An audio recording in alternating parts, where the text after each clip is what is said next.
Saludos y bendiciones para cada uno de ustedes, dando a Dios siempre gracias por esta nueva oportunidad que hemos comenzado. La que hemos comenzado se titula La obra del Espíritu Santo. Hicimos una introducción la semana pasada y ahora comenzamos entonces de lleno este video. Vamos a estar hablando de las características del Espíritu Santo. Continuando. El Espíritu Santo tiene las características de una persona. O sea, hablando en términos humanos, porque no podemos comparar a Dios con lo que es la humanidad, con lo que es la persona, pero de alguna manera tratamos de comunicarnos realmente lo que queremos enseñar o llevar o compartir. Y lo más cercano a nosotros es que el Espíritu Santo es también una persona. Dios Padre es una persona, Dios Hijo es una persona y Dios Espíritu Santo es una persona. Tiene características como una persona. Estamos en el libro de Romanos, capítulo 8, aunque es un libro que, para entender la doctrina de este libro, que es el libro que más doctrina enseña, hay que leer varios capítulos o capítulos completos de este libro de Romanos para entender, porque es como una secuencia de para entender un capítulo hay que leer el capítulo anterior o el capítulo siguiente. Romanos capítulo 8, aunque es el capítulo principal que vamos a estar utilizando, pero vamos a quizás mencionar otros capítulos de este mismo libro de Romanos. Hay varias preguntas que queremos hacer en este capítulo 8. Queremos compartirlas con ustedes para que vayan meditando en cada una de ellas. Sí, voy a darle citas bíblicas para que le ayude a contestar la pregunta, para acercarnos y entender qué es lo que queremos traer acerca de este capítulo 8. Tengo 4 preguntas para compartirlo con ustedes. Primera pregunta, ¿qué es andar conforme a la carne y no conforme al Espíritu? Voy a repetir la pregunta. ¿Qué es andar conforme a la carne y no conforme al Espíritu? Pregunta número 2. ¿Qué es la ley del pecado y de la muerte? Pregunta número 3. ¿Qué es pensar en las cosas del Espíritu y no en las cosas de la carne? Pregunta número 4. ¿Qué es vivir en el Espíritu y no vivir según la carne? Basándonos en estas preguntas, vamos entonces a analizar y ver cada una de ellas a través de lo que vayamos leyendo. Comenzamos entonces leyendo en Romanos capítulo 8, a la gloria del Padre, del Hijo y de su Santo Espíritu, y lee como sigue, Romanos capítulo 8. Ahora pues ninguna condenación hay para los que están en Cristo Jesús, los que no andan conforme a la carne, sino conforme al Espíritu. Cuando se habla de condenación, porque hay una condenación, está destinada para todo aquel que no recibe a Jesús como su único y exclusivo Salvador. Fuera de Jesucristo hay condenación. No hay condenación en Cristo, solamente fuera de Jesucristo. Cuando vamos al libro de Deuteronomio, capítulo 27, allí habla la ley y menciona un sinnúmero de condenaciones que habían acerca de todo aquel que no obedecía lo que la ley enseñaba. Mayormente a la nación de Israel fue la que se le dio la ley, pero la ley demandaba una acción. Toda persona que no obedecía lo que la ley decía quedaba entonces bajo maldición o bajo condenación. Ahora, los que están en Cristo, como leímos, ahora pues ninguna condenación hay para los que están en Cristo Jesús. Es un mensaje lleno de esperanza para todo creyente, para todo cristiano. La cuestión es cómo nosotros los estamos recibiendo. Si nosotros recibimos esta palabra, como Pablo la recibió a través del Espíritu, como le da entendimiento o conocimiento a Pablo de que no hay, porque es el Espíritu hablando a través de Pablo, el Espíritu Santo hablando a través de Pablo, garantizando de que no hay condenación para aquellos que están en Cristo Jesús. Cuando se habla de los pactos, acuérdense, hay un pacto antiguo, que es el pacto bajo la ley, aunque también era obra del Espíritu Santo, lo veremos más adelante, o sea, cómo el Espíritu obraba a través de la ley en aquellos tiempos, en el Viejo Testamento. Pero repetimos, sí había condenación, porque bajo la ley se demandaba acción, o sea, tenían que hacer los israelitas, el pueblo de Israel tenía que hacer, tenía que accionar para que la ley le fuera de bendición. Y si no accionaban o si no hacían, si no obedecían, la ley sería entonces de condenación. Pero en el nuevo pacto, nosotros no hacemos en cuanto a la carne. Solamente se nos pide o solamente se nos llama al arrepentimiento y a creer por fe, aceptar a Jesucristo como nuestro único y exclusivo Salvador. Hay dos cosas que se enseñan en el Nuevo Testamento acerca de lo que es el nuevo pacto. Y es que para aquellos que están en Cristo, Cristo es un don, se le llama don en el capítulo 5 del libro de Romanos. Usted va al capítulo 5 de Romanos, capítulo 5, versículos 15 y 16. Habla de que Cristo fue dado, es como un don dado por causa de la transgresión. Voy a leerlo, Romanos capítulo 5, versículo 15, 16. Pero el don, se refiere a Jesucristo, pero el don no fue como la transgresión. La transgresión en este caso viene siendo la caída, cuando el hombre cae, cuando el hombre se desvía de Dios, se le llama transgresión. Porque si la transgresión de aquel unos murieron, los muchos abundaron mucho más para los muchos la gracia y el don de Dios por la gracia de un hombre llamado Jesucristo. Es decir, mientras la transgresión arrastró hombres hacia el pecado, el don que viene siendo Jesucristo arrastró toda la humanidad hacia Dios Padre. Versículo 16 dice, y con el don, refiero también nuevamente a Jesucristo, y con el don no sucede como en el caso de aquel que pecó, refiriéndose a Adán, porque ciertamente el juicio vino a causa de un solo pecado, pero la condenación vino por un solo pecado para condenación. Un pecado hizo que viniera la condenación, pero el don vino a causa de muchas transgresiones para justificación. O sea, cuando Cristo viene entonces por causa de la caída. O sea, hay varios pecados, muchos pecados, pero Cristo viene para que recibamos la justificación. En ese mismo libro de Romanos, capítulo 5, voy a leer el versículo 8 al versículo 10, lee como sigue. Mas Dios muestra su amor para con nosotros, que siendo aún pecadores, Cristo murió por nosotros. Pues mucho más, estando ya justificados por su sangre, por él seremos salvos de la ira. No hay condenación para los que están en Cristo Jesús. Leímos en Romanos capítulo 8, versículo 1. Ahora aquí contesta el capítulo 5, versículos 8 y 9. Dice que por su sangre somos ya justificados. Versículo 10 del capítulo 5. Porque si siendo enemigos fuimos reconciliados con Dios por la muerte de su Hijo, mucho más estamos reconciliados, seremos salvos por su vida. Hay una garantía de que no hay condenación para aquellos que están en Cristo Jesús. Repito, Jesús viene siendo el don dado por Dios Padre para que no haya condenación para todo aquel que le ha recibido, todo aquel que cree en él.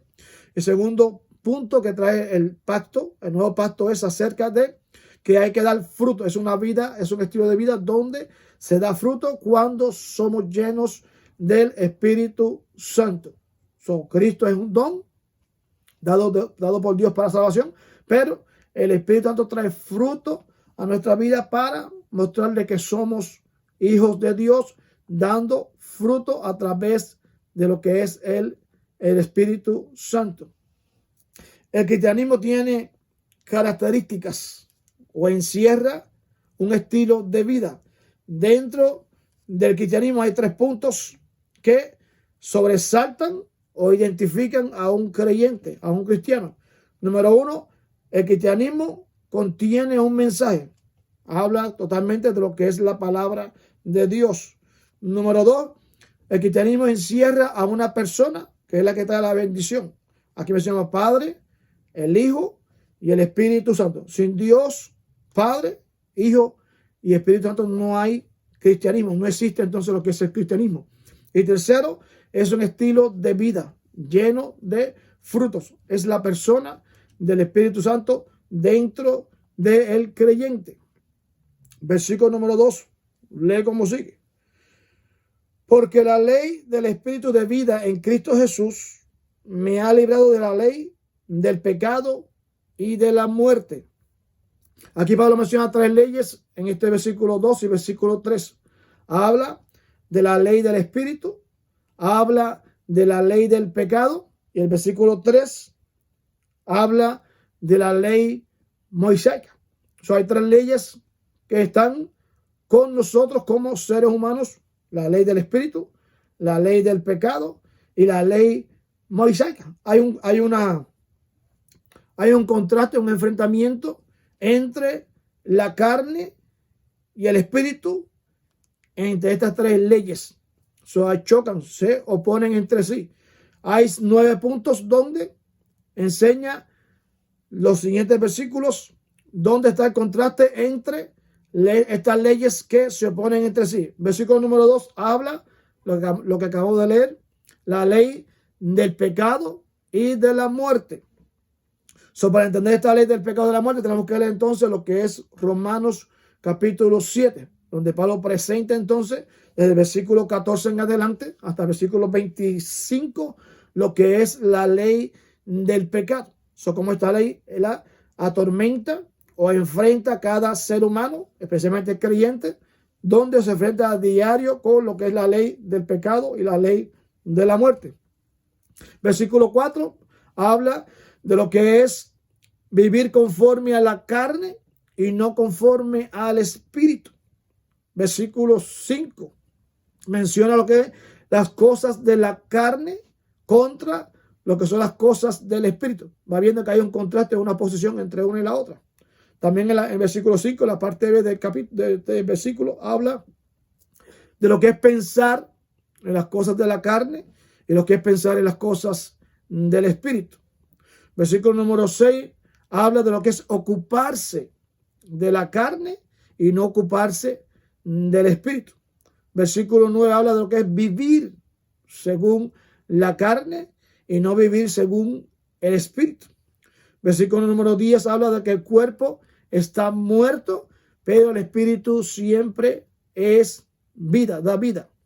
Versículo número 13 habla de lo que es morir o hacer morir las obras de la carne para poder vivir en lo que es el Espíritu. Versículo 15 habla de lo que es la espiritualidad de esclavitud con lo que es la espiritualidad de lo que es adopción. Repetimos, hay un contraste entre la carne y el Espíritu y se oponen entre sí para que haya entonces una lucha interna dentro de cada creyente. Versículo número 3, lee como sigue. Porque lo que era imposible para la ley, por cuanto era débil por la carne, Dios enviando a su Hijo en semejanza de carne de pecado, y a causa del pecado, condenó el pecado en la carne. Repetimos, en el viejo pacto Dios envió la ley a través de Moisés, donde no faltaba la presencia de su Santo Espíritu, pero había que accionar la ley para que tuviese vigencia, para que tuviese poder dentro de cada israelita. Si no practicaban la ley, entonces eran condenados por causa de desobedecer la ley. Aquí en el libro de Romanos capítulo 5 habla también entonces de que entró el pecado en el mundo por causa de un hombre. Y por causa de este hombre pecador, Adán, el pecado pasó a toda la raza humana. Ningún ser humano se puede escapar del pecado, ni por la ley, ni sin Cristo. Aunque la ley era para traerlos al arrepentimiento, para perdonar sus pecados, al igual que la muerte de Cristo, pero si no se aceptaba la ley, si no se practicaba la ley, no había fruto de arrepentimiento, eran condenados por causa de la desobediencia. También en Cristo ha sido dado, no hay condenación para los que están en Cristo Jesús, pero los que no se dan a Jesús entonces se mantienen viviendo en lo que es la condenación. La ley, aunque aquí dice que la ley era débil por causa de la carne, leímos en el versículo 3, había un límite en la ley, no porque la ley era imperfecta, sino porque la imperfección está en el ser humano. Por ejemplo, el sol sale para todos. El sol sale para gente con salud y gente que no tienen salud. Por ejemplo, hay una frase, una pequeña anécdota que encontré donde dice que el sol sale para un ciego, aunque el sol sale para un ciego, sin embargo, el ciego sigue siendo ciego. El sol no hace que el ciego vea porque el sol está alumbrando sobre él.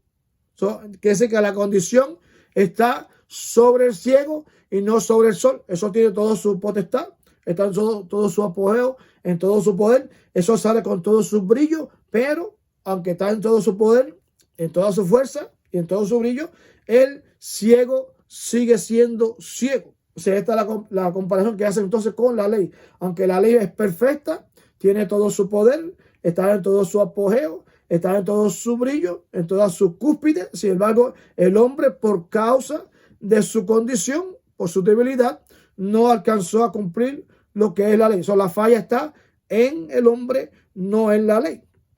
Cuando hablamos de que el hombre no puede cumplir la ley, habla entonces de que hay una palabra en el griego que se llama adunaton, que significa que era imposible para la ley o sin fuerza, por causa de que el hombre es carne, no porque la ley estaba falta de poder, como acabo de decir acerca de lo que es el sol. El sol está en todo su apogeo, en toda su fuerza, pero el ciego, aunque el sol le alumbre, jamás el ciego va a poder abrir sus ojos. En cuanto a la ley, ellos no abrieron sus ojos porque se mantuvieron en su debilidad en cuanto a la carne.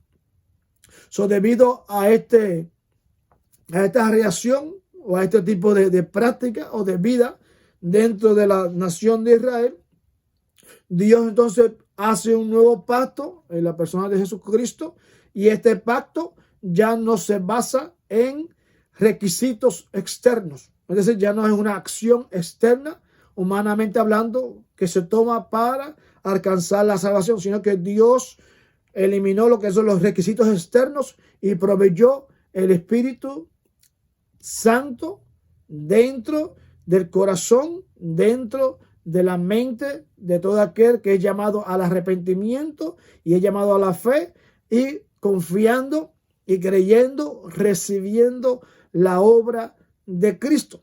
En Cristo entonces no se requiere o no se demanda que nosotros tengamos requisitos externos, porque todo se cumple en la persona de Cristo.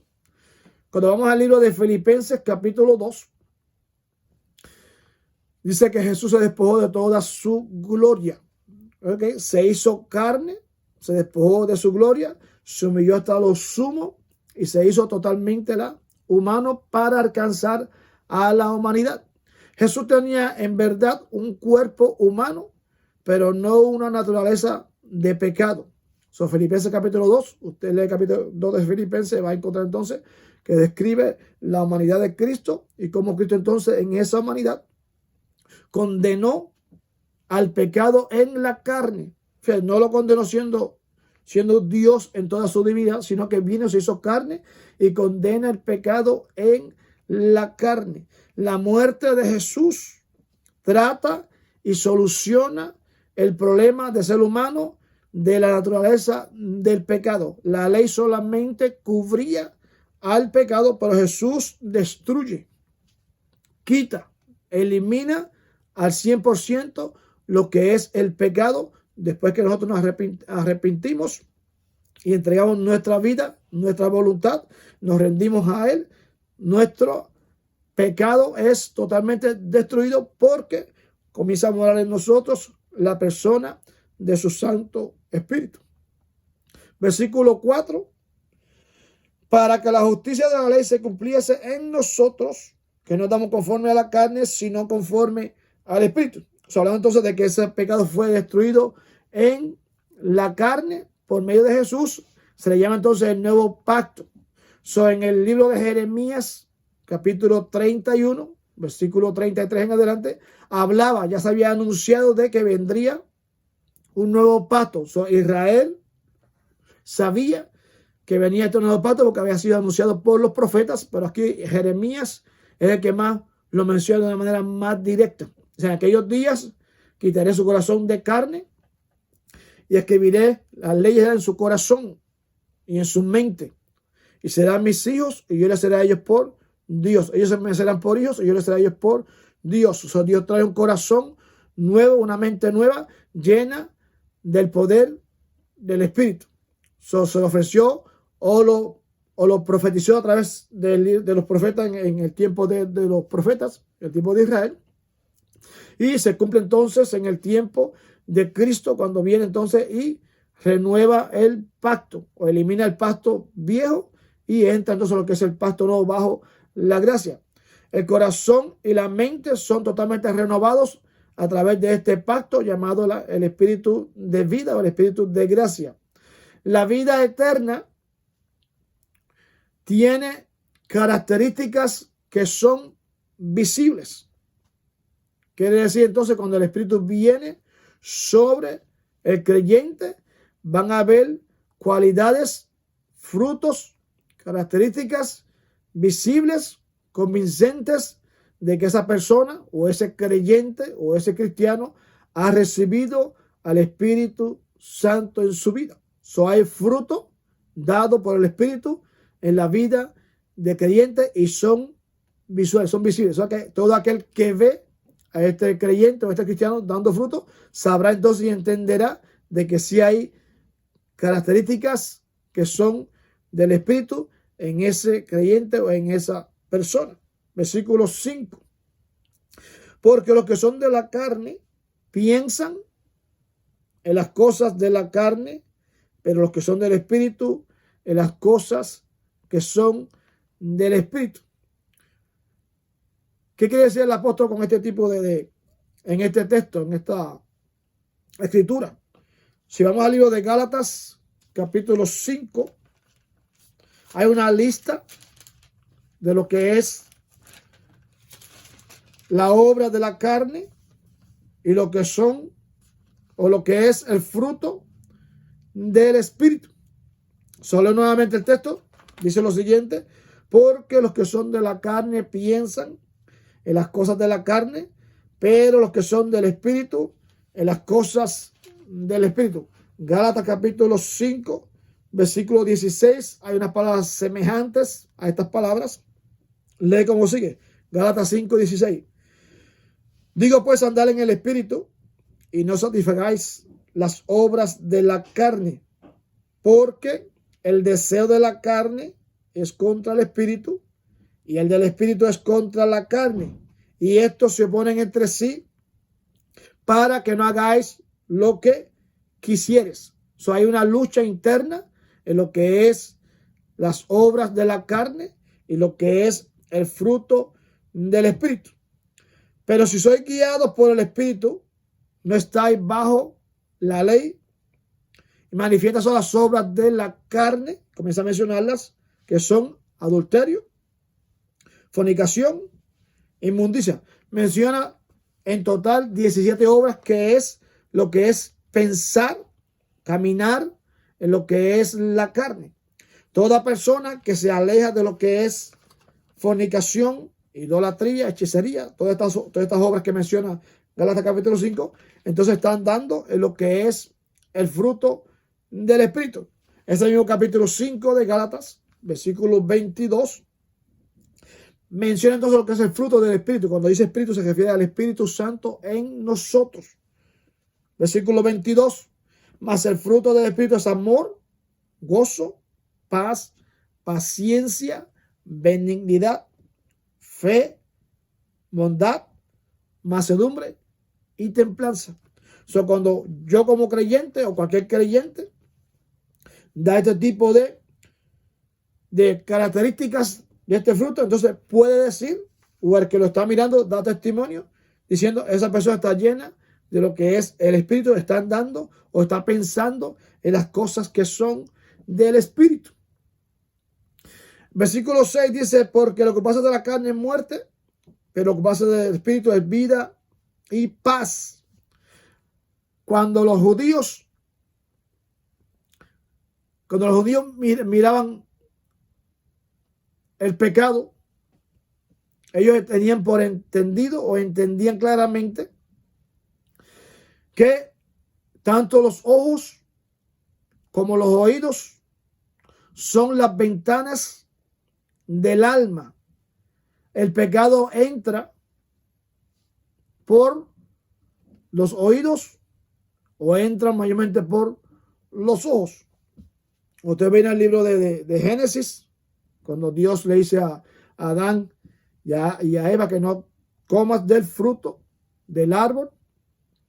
El pecado entró mayormente por los ojos. Así que codiciaron, y la codicia de aquel fruto hizo entonces que se fueran, ¿verdad? Y cayeran en la tentación, cayeron en el pecado, porque ese pecado entró mayormente por los ojos. Y hay varias historias en la Biblia donde habla también de los oídos. Son las ventanas de lo que trae el pecado a la vida de cada ser humano. Son los ojos y son los oídos. Es una creencia. Se enseña en el judaísmo. También nosotros la recibimos, la creemos. Luego que este pecado entra por los ojos o entra por los oídos, comienza entonces a hacer y a crear pensamientos. Se desarrollan los pensamientos acerca de lo que vimos o acerca de lo que habíamos escuchado. Y esto comienza entonces a tomar y a gobernar nuestro pensamiento. Nos convertimos en esclavos de aquello en lo que pensamos. Y lamentablemente, tarde que temprano, ese pensamiento o ese pecado lo llevamos entonces a la práctica. Nos convertimos en aquello en lo cual nos dedicamos a pensar. Nos gobierna ese pensamiento, nos domina, nos gobierna, nos lleva a la tentación, nos desvía. Por eso Pablo en Romanos capítulo 12, versículo 1 y 2 menciona entonces que nos renovemos y se renovados en nuestra mente. Apartados entonces de todo lo que nuestros ojos carnales, nuestros oídos carnales reciben a diario, porque esto es lo que va a gobernar y a dominar nuestra vida. Dice la parte final de este versículo 6, porque el ocuparse del Espíritu es vida y paz. Aquí cuando habla de que el Espíritu es vida, está señalando mayormente lo que es la vida eterna. Está hablando de la vida eterna, la vida que Dios ha prometido, que comienza al convertirnos, al arrepentirnos, a aceptar a Jesús como nuestro exclusivo Salvador. Entonces, ese camino hacia la vida eterna comienza desde ahora. Tenemos entonces vida en nosotros porque tenemos el Espíritu morando en nosotros. La palabra paz, Jesús menciona la palabra paz en el capítulo 14 de Juan 14, 27. Dice, mi paz os doy, mi paz os dejo. Yo no la doy como el mundo la da. No se turbe vuestro corazón ni tenga miedo. La paz es cuando vivimos en esa tranquilidad. Cuando algo, lo contrario de paz es cuando algo se destruye o cuando algo se rompe o cuando algo se desvía, se desune. Ese es cuando la paz llega nuevamente a reinar. En la paz vuelve a unir aquello que ya se había despegado, aquello que ya se había roto. Eso es paz, paz interna, paz mental. Es cuando todo está en unión. Cuando todo está separado, entonces se considera entonces todo lo contrario. No hay paz. Juan capítulo 14, es cuando Cristo habla de esa paz que Él ofrece. Versículos 7 al versículo 11. Aquí Pablo describe una humanidad que está totalmente apartada de Dios y lo describe de la siguiente manera. En el versículo 7 llama a la humanidad apartada de Dios como hostiles para con Dios. Versículo 7. Voy a leerlo. Por cuanto los designios de la carne son enemistad contra Dios, porque no se sujetan a la ley de Dios, ni tampoco pueden. Son apartados, enemigos totalmente de Dios aquellos que viven por agradar a la carne. No pueden sujetarse a Dios, también ese versículo 7. No se sujetan a Dios. Todo aquel que vive a través de la carne, los deseos de la carne, no puede someterse a Dios. Si el Espíritu Santo no reina en nosotros, no podemos someternos a Dios. Versículo 8. Somos incapaces de agradar a Dios si no está el Espíritu en nosotros. Versículo 8. Y los que viven según la carne no pueden agradar a Dios. ¿No? Somos incapaces de agradar a Dios si vivimos conforme a agradando a la carne. Versículo 10 y versículo 11 dice, pero si Cristo está en nosotros, el cuerpo en verdad está muerto a causa del pecado, mas el espíritu vive a causa de la justicia. Espiritualmente vivimos sin Cristo en una vida muerta, literalmente muerta en el sentido de espiritualmente estamos muertos sin Cristo y vamos literalmente hacia la vida, hacia una muerte. Estamos dos veces muertos, tanto en una vida física, que terminaremos muriendo, en una física espiritual, porque estamos fuera de Dios. La vida resulta en muerte eterna, fuera de lo que es sin agradarle a Dios. Versículo 11. Y si el espíritu de aquel que levantó de los muertos a Jesús mora en nosotros, el que levantó de los muertos a Cristo Jesús vivificará también vuestros cuerpos mortales por su espíritu que mora en nosotros. Es todo lo contrario. Entonces, si vivimos por Cristo, el Espíritu Santo que levantó a Cristo de los muertos también lo levantará a nosotros de los muertos y tendremos una relación con Dios por causa de su Santo Espíritu.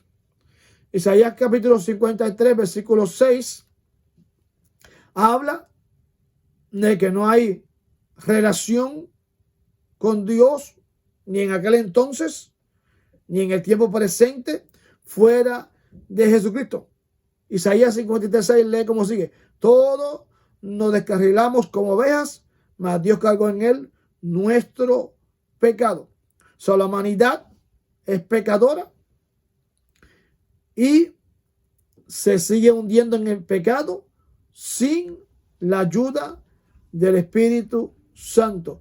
No responde a las cosas espirituales sin la intervención de su Santo Espíritu. Pero aún así Dios en su misericordia, acabamos de leer Isaías 53, 6, donde dice que Dios cargó todo el pecado de la humanidad en la persona de Jesucristo para librarnos del pecado. Dios dio la solución para destruir el pecado. Está en nosotros escogerla o no escogerla. Pero todo tiene una consecuencia. Si escogemos servirle a Cristo, si escogemos arrepentirnos, tenemos vida eterna en Cristo Jesús. Pero si decidimos no escoger esa vida eterna, entonces nos espera la condenación eterna. Vivir conforme a la carne, se habla de dos maneras, donde Pablo presenta lo que es vivir en la carne. Versículo 8. Habla entonces en Romanos capítulo 1 de aquellos que viven bajo la carne, o Romanos capítulo 2, versículo 28, se refiere mayormente a los judíos. Vivir conforme a la carne encerraba mayormente las prácticas de los judíos. En este caso, la circuncisión, que era lo más que ellos abogaban, lo más que ellos enseñaban. Y aquellos que querían convertirse al judaísmo o seguir al judaísmo tenían que pasar por lo que era la circuncisión. Pablo lo toma como un ejemplo en Romanos 2:28, que esto era vivir conforme a la carne. También la segunda condición que señala lo que es vivir en la carne está en el capítulo 7 de Romanos, versículo 5, donde también menciona los esfuerzos de aquellas personas que quieren agradarle a Dios, pero por sus esfuerzos personales. Versículo 5 dice, porque mientras estábamos en la carne, las pasiones pecaminosas que eran por la ley obraban en nuestros miembros llevando fruto para muerte.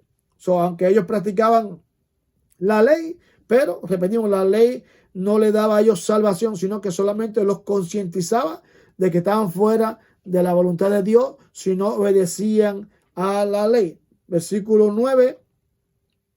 Aquí Pablo hace un énfasis de un sí. Voy a leer el versículo 9. Dice, mas vosotros no vivís según la carne, sino según el Espíritu. Sí es, aquí hay un sí, sí es un sí que interroga, sí es que el Espíritu de Dios mora en nosotros. No vivimos según bajo la carne, sino según el Espíritu. Sí, el Espíritu de Dios mora en vosotros. El Espíritu de Dios, el Espíritu de Cristo, el Espíritu Santo, representa a la misma persona. Son, por lo tanto, aquellos que se le llama creyente a los que reciben el Espíritu Santo. Los que no reciben el Espíritu Santo o el Espíritu de Cristo, como menciona en este texto, son totalmente lo contrario. Repetimos, aquí lo que el Espíritu concientiza o enseña es que no hay comunión con Dios Padre o con Dios Hijo sin la persona de su Santo Espíritu. Cristo llevó la obra redentora en la cruz del Calvario, pero cuando Cristo parte al cielo, Juan capítulo 14, al capítulo 16, habla claramente de que Dios enviaría al Consolador y el Consolador nos convencería. Capítulo 16 de Juan, versículo 7 en adelante, dice, nos convencería de pecado, de juicio y de justicia.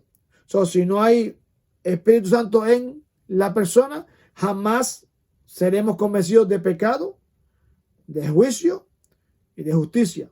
Es a través del Espíritu que somos convencidos de que somos pecadores.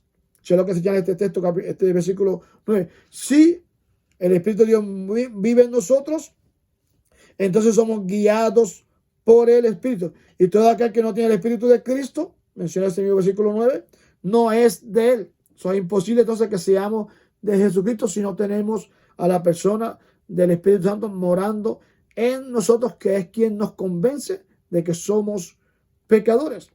Si el Espíritu de Cristo no está en nosotros, entonces no somos de Cristo. Versículo 10, versículo 11, menciona entonces, el Espíritu de aquel que levantó de los muertos a Jesús mora en vosotros. ¿Okay? Hay una garantía de aquel que levantó de los muertos a Jesús, Dios Padre, manda al Espíritu a morar en nosotros si es que aceptamos el sacrificio de Cristo. Y el que levantó de los muertos a Cristo Jesús vivificará también vuestros cuerpos mortales por su Espíritu que mora en vosotros. La misma obra que hizo el Espíritu en la persona de Cristo, también esa obra ha sido prometida a cada uno de nosotros como creyentes. El Espíritu mora en nosotros, nos vivifica día tras día en estos cuerpos mortales. El Espíritu domina, nos lleva a conocimiento y nos guía directamente a lo que es la vida eterna. Versículo 12. Así que, hermanos, deudores somos no a la carne, para que vivamos conforme a la carne. Hay una deuda que nosotros jamás podemos pagar a Dios Padre, ni a Dios Hijo, ni a Dios Espíritu, por causa de que somos pecadores. Pero somos deudores no a la carne, para que vivamos conforme a la carne. Versículo 13, porque si vivimos conforme a la carne, moriréis, más si por el Espíritu hacéis morir las obras de la carne, entonces viviremos. Esta deuda, por ejemplo, cuando tenemos una deuda, hablando en términos humanos, somos deudores a esa deuda mientras la debemos. Si es una deuda de 15, 20 años, 30 años, somos deudores a esos 30 años hasta que paguemos por esa deuda. Aquí Cristo pagó la deuda por nosotros y ahora dice, somos deudores no a la carne, sino al Espíritu. Tenemos una deuda con Dios en la persona de Cristo por siempre. Nunca podemos pagar por la deuda que tenemos con Dios por el sacrificio de Cristo en la cruz del Calvario. En la vida cristiana hay una decisión que se debe hacer y es primeramente por fe. O sea, la fe viene por el oír la palabra de Dios. Luego que se da ese paso de fe, ese paso de arrepentimiento y de fe, hay decisiones continuas que se hacen para mantener esa fe activa, para que ese arrepentimiento continúe siendo parte de nosotros. Se convierte en un estilo de vida. Es decir, se comienza con fe y la fe no se puede soltar. Esa fe tiene que ir creciendo en nosotros, llevando fruto para poder continuar en lo que es el camino de la vida creyente, de la vida cristiana. Versículo 13 leímos que hay que hacer morir las obras de la carne para poder vivirla a través de lo que es el Espíritu. Cuando nosotros nos remontamos al libro de Génesis, o a través de toda la Biblia, vemos que la Biblia habla de muerte desde que entró el pecado en la raza humana. Hay tres etapas de lo que es la muerte. La Biblia habla de tres muertes. Hay tres muertes registradas en la palabra del Señor. Primeramente está la muerte espiritual, que lo encontramos en el libro de Génesis, capítulo 2, versículo 17. Génesis, capítulo 3, versículos 1 al 7. Ahí encontramos lo que es la muerte espiritual. Cuando el hombre peca, la primera muerte que el hombre recibe es la muerte espiritual. Es decir, la separación de Dios del hombre por causa del pecado. La segunda muerte que se registra en la Biblia es la muerte física.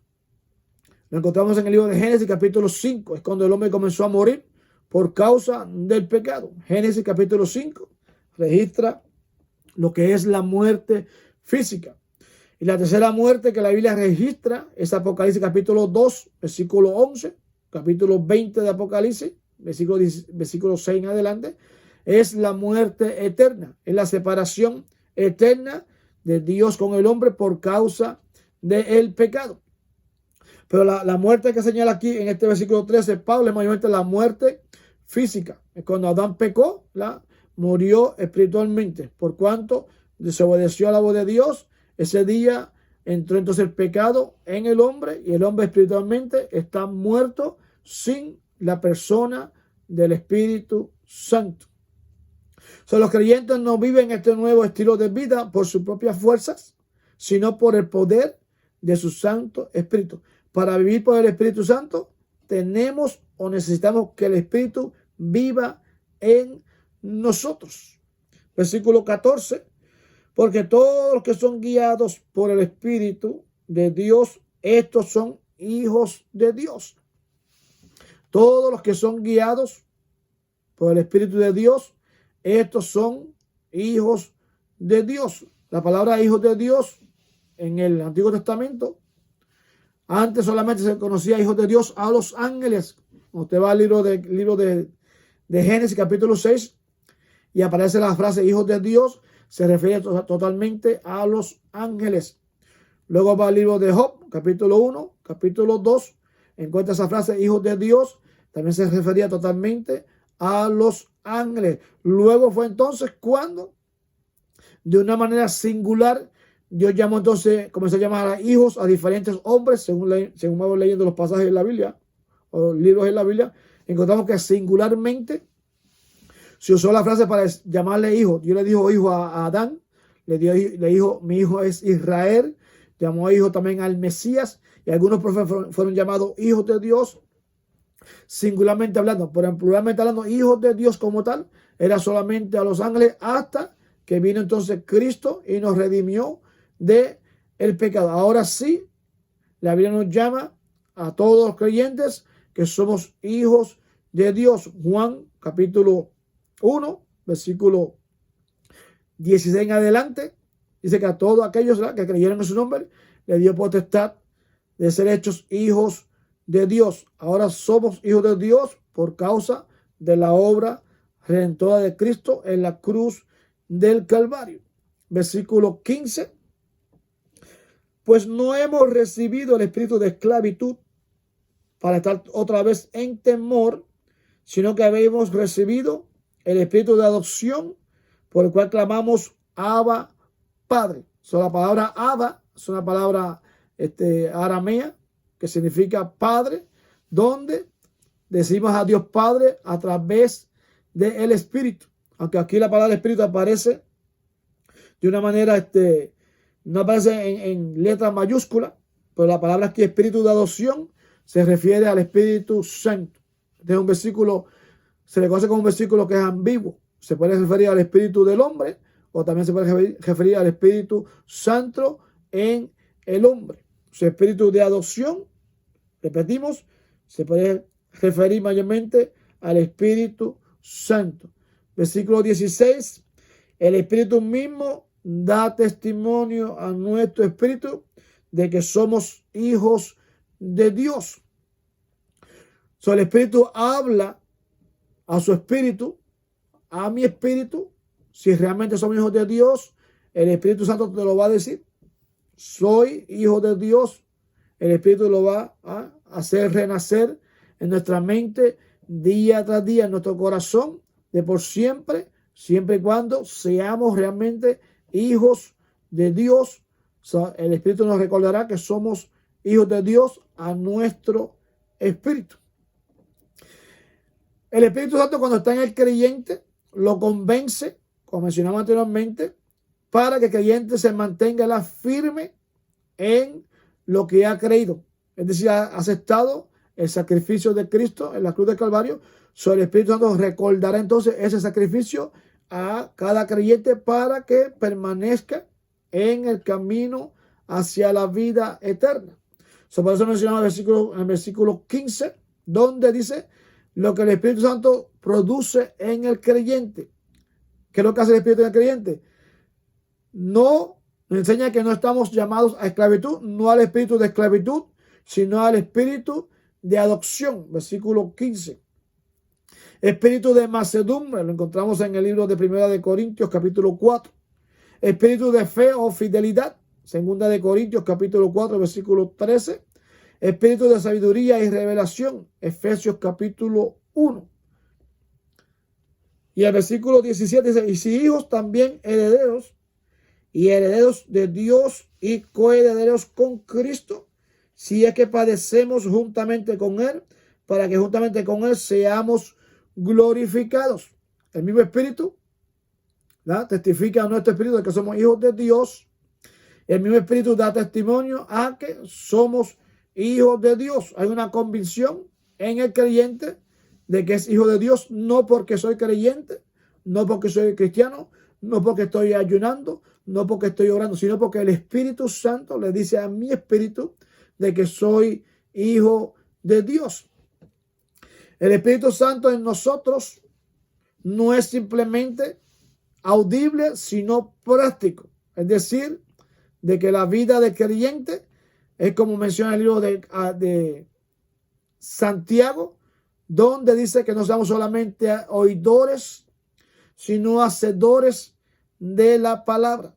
Si solamente oímos y no hacemos, nos engañamos a nosotros mismos. El Espíritu es práctico en nosotros. ¿Qué hace el Espíritu? ¿Qué es lo que nos enseña el Espíritu a nosotros? ¿En qué? Nos da sentido de la culpa por el pecado. Porque hay personas que reconozca que es pecador, es porque el Espíritu le hace recordar de que es pecador. No podemos decir que no tenemos pecado. Es mentira decir que no tenemos pecado. No es el Espíritu de Dios el que está entonces en mí si digo que no tengo pecado. Tengo pecado. El Espíritu me va a recordar a mí de que sí soy pecador, de que sí tengo pecado. También nos dará el deseo de ser como Cristo. Servirle, ser humilde, ser manso, seguir las pisadas de Jesús. Nos da también el deseo de estar con la familia de Dios. Comienza a desear congregarte, a compartir, a estar junto con personas que alaban y glorifican el nombre del Señor. Nos da un hambre por la palabra de Dios. Si yo no tengo deseo de leer la palabra del Señor, no es una característica del Espíritu. Es todo lo contrario. El Espíritu produce en mí el deseo de leer la palabra de Dios. Nos da el sentir de la necesidad de evangelizar a los perdidos. Si no tengo ninguna devoción o no me inclino por evangelizar a aquellos que están perdidos, el Espíritu de Dios no mora en mí. No tengo una vida práctica de lo que es el Espíritu morando en el creyente. Debe de haber en mí el deseo de alcanzar a aquellos que están perdidos. Nos da el sentir de dar sacrificalmente al ministerio del cristiano. Si hay necesidades y cierro mi corazón a esa necesidad, entonces el Espíritu no mora en mí. El Espíritu mora en aquel que cada vez que hay una necesidad hace lo imposible por alcanzar, por ser parte, por bendecir a esa persona que está pasando por esa necesidad. El esfuerzo humano de las obras, de las buenas obras, no nos mantiene a los creyentes como salvos. Repito, las obras no nos mantienen como creyentes salvos, pero son las obras, son la meta y son el resultado de que soy o vivo una vida verdaderamente cristiana. Efesios capítulo 2, versículo 10. Las obras dan fruto, no son méritos para salvación, pero sí son fruto de que mora en mí el Espíritu Santo. Dios es un Dios trino, Padre, Hijo y Espíritu Santo. El amor y la misericordia del Dios Padre, la obra terminada del Hijo en la cruz del Calvario y el llamado del Espíritu para llevarnos a Cristo, para que sea formado Cristo en todo creyente. Es un Dios totalmente trino.